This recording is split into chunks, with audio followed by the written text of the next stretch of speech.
Kuri uyu munsi wa mbere w'ukwezi kwa 10 imyaka ibaye 29 twibuka intambara yatangijwe na FPR ku Rwanda ku bibazo igihugu cyari gifite cyuko hari abanyarwanda bari barimwe gusubira mu gihugu cyabo kandi n'ubutegetsi cyo gihe ntabwo bwasarangaga muri demokrasi. Intambara rikaba yaraje gukomeza igihe cy'imyaka 4 noneho muri 1994 iza guhindura isura. Abari ku butegetsi icyo gihe bahinduka bamwe mu banyarwanda maze bakora jenoside bagamije gutsemba abatutsi. Iyo ntambara rero kuva imyaka 20 ishize yatangira, ntabwo amasezerano y'amahoro yasinywe yashoboye kuyihagarika kuko nyine yakomeje. Ngewe rero nsanga kugeza n'ubu ngubu isa naho igikomeza kuko abarwanaga na FPR bagiye bakomeza guhindura isura nyuma y'uko bomokeye muri Kongo mu 1994. Bakomeje gushaka kutava kwizima. Burya ari intambara yitarangiye ntabwo umuntu ngo tumenye ko yatsinzwe abyemere, irakomeza.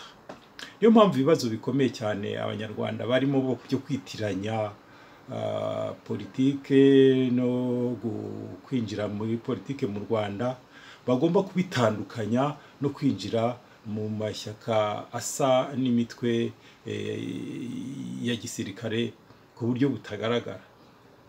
Niyo mpamvu nifuje ko nkuko nakomeje gusesengura ibibazo by'abanyarwanda, uyu munsi nakoze itangazo nsaba abayobozi b'amashyaka cyane cyane FDI inkingi kuko ikomeje gutakaza abanyarwanda benshi byitirirwa yuko ari bazira politike, ndetse n'umutwe witwa FDR uri mu ishyamba.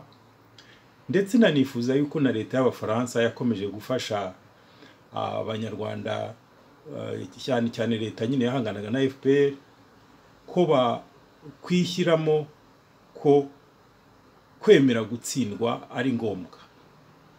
Ntabwo rero abantu bariho bagenda bazira ibibazo mu izina rya FDI inkingi twavuga yuko bazira politiki, ahubwo bazira ko ifitanye isano na rya shyaka yarwanyaga na Habyarimana, ryarwaniraga Habyarimana, ifitanye isano na wa mutwe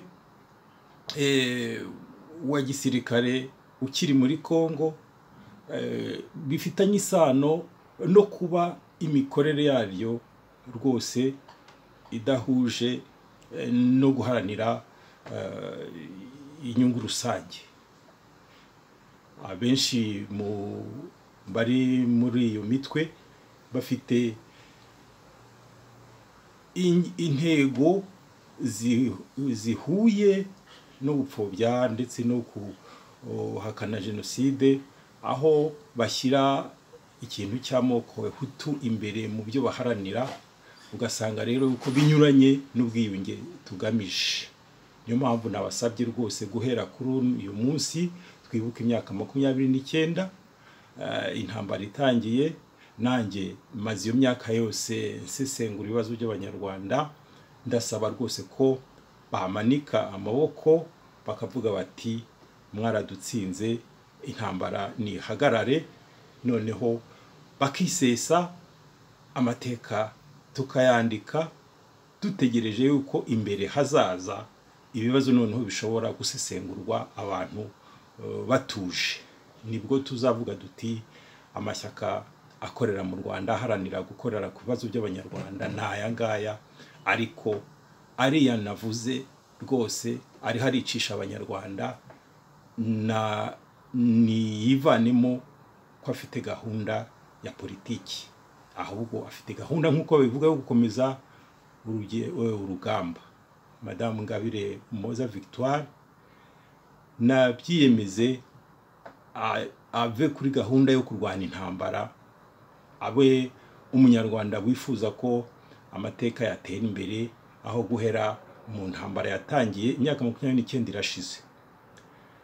Murakoze, ahasigaye n'abandi mufite uko mubibona, ariko jewe ntabwo nifuza ko hagira abanyarwanda bakomeza kuzira icyitwa ngo ishyaka FDI, icyitwa FDLR, n'icyitwa ngo abantu barahangana na leta, kandi imirwano ibyo yagezeho nibyo tugomba kubakiraho igihugu cyacu.